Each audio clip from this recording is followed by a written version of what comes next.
भारत के एक छोटे से गांव में रामलाल नाम का किसान अपनी पत्नी सुमित्रा और 7 बेटियों के साथ रहता था। रामलाल के जीवन का हर दिन संघर्षों से भरा था, लेकिन उसकी सबसे बड़ी लड़ाई समाज के साथ थी। वह समाज जो उसे बार बार ताने देता, तुम्हारे घर बेटा नहीं हुआ, तुम्हारा वंश कैसे आगे बढ़ेगा। रामलाल इन बातों से आहत जरूर होता, पर उसने ठान लिया था कि वह अपनी बेटियों को वह हर मौका देगा जो समाज केवल बेटों के लिए सोचता है। वह बेटियों को देखता और कहता, तुम ही मेरी ताकत हो, मेरे सपने हो।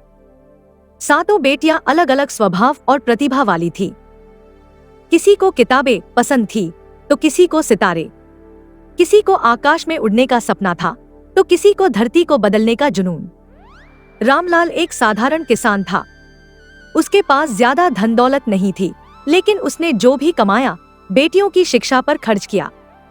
सुमित्रा ने भी घर चलाने में हर संभव मदद की।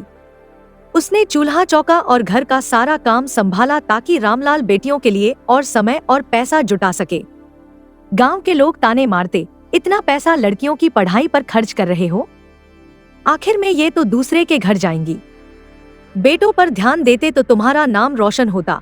लेकिन रामलाल इन बातों को अनसुना कर देता।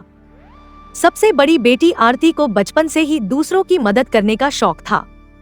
वह अक्सर गांव के लोगों को बीमार देखकर दुखी हो जाती और कहती, बाबा, मैं डॉक्टर बनूंगी, मैं इन लोगों का इलाज करूंगी। आरती ने मेडिकल कॉलेज में दाखिला लिया। यह सफर आसान नहीं था। पढ़ाई के दौरान उसे आर्थिक कठिनाइयों का सामना करना पड़ा, लेकिन उसने हार नहीं मानी। मेडिकल की पढ़ाई पूरी करने के बाद उसने गांव में पहला मुफ्त मेडिकल कैंप लगाया। जब उसने अपने पिता को कैंप का उद्घाटन करते देखा तो रामलाल की आंखों में गर्व और खुशी के आंसू थे। दूसरी बेटी किरण को बचपन से मशीनों से खेलने का शौक था। वह पुराने खिलौने तोड़कर नए बनाती। लोग मजाक उड़ाते, लड़कियों को ये सब काम शोभा नहीं देता, लेकिन रामलाल ने कभी किरण को रोकने की कोशिश नहीं की। किरण ने इंजीनियरिंग की पढ़ाई के लिए प्रवेश परीक्षा दी और शानदार अंकों से चयनित हुई। उसने सौर ऊर्जा से चलने वाली बिजली व्यवस्था बनाई, जिससे गांव के कई घर रोशन हुए। अब लोग कहने लगे, रामलाल की बेटियां वाकई कमाल कर रही हैं। तीसरी बेटी नीता को आकाश से गहरा लगाव था। वह कहती, पापा, एक दिन मैं उस नीले आसमान को छू लूंगी। रामलाल उसकी बातों पर मुस्कुराते और कहते, जरूर छूओगी बेटी, बस मेहनत करो। नीता ने पायलट बनने का सपना पूरा किया। जब उसने अपने पिता को अपने विमान में बैठाया और उन्हें ऊंचाइयों पर लेकर गई तो रामलाल का दिल गर्व से भर गया। चौथी बेटी संजना विज्ञान के प्रति अपने जुनून के लिए जानी जाती थी। स्कूल में उसे हमेशा से विज्ञान में अव्वल रहने का शौक था। उसने अंतरिक्ष अनुसंधान में करियर बनाया और भारत के लिए एक ऐतिहासिक मिशन को सफल बनाया। उसके इस उपलब्धि पर न केवल रामलाल बल्कि पूरा देश गर्व महसूस कर रहा था। वह कहती, यह सब मेरे पिताजी की मेहनत और विश्वास का परिणाम है। पांचवी बेटी प्रिया ने अपनी बड़ी बहन संजना से प्रेरणा लेकर अंतरिक्ष यात्री बनने का सपना देखा। वह कहती, अगर दीदी सितारों को समझ सकती हैं, तो मैं उन तक पहुंच सकती हूं। प्रिया ने कठिन प्रशिक्षण लिया और भारत की पहली महिला अंतरिक्ष यात्री बनी। उसने जब पहली बार अंतरिक्ष से अपने पिता को फोन किया तो रामलाल का गर्व 7वें आसमान पर था। पायल को किताबों से गहरा लगाव था। वह गांव के बच्चों को पढ़ाया करती थी। उसने शिक्षा के क्षेत्र को चुना और एक प्रतिष्ठित विश्वविद्यालय में प्रोफेसर बनी। पायल ने गांव के बच्चों के लिए मुफ्त शिक्षा अभियान शुरू किया। उसने उन्हें बड़े सपने देखने की प्रेरणा दी। रामलाल ने गर्व से कहा, मेरी बेटी ने दूसरों की दुनिया बदलने का बीड़ा उठाया है।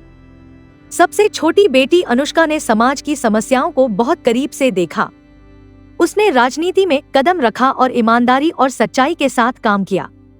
उसने भ्रष्टाचार के खिलाफ आवाज उठाई और गांव के विकास के लिए कई योजनाएं लागू की।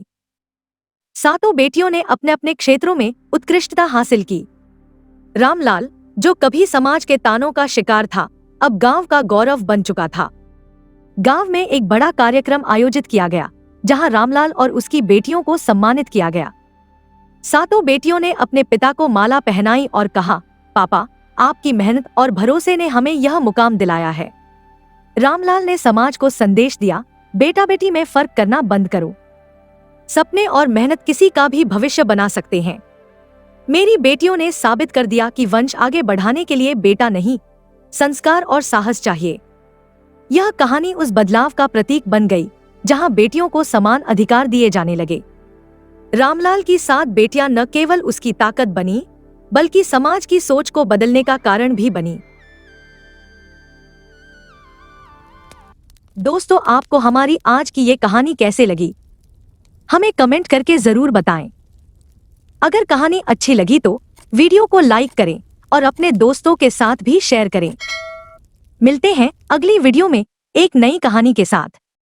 धन्यवाद।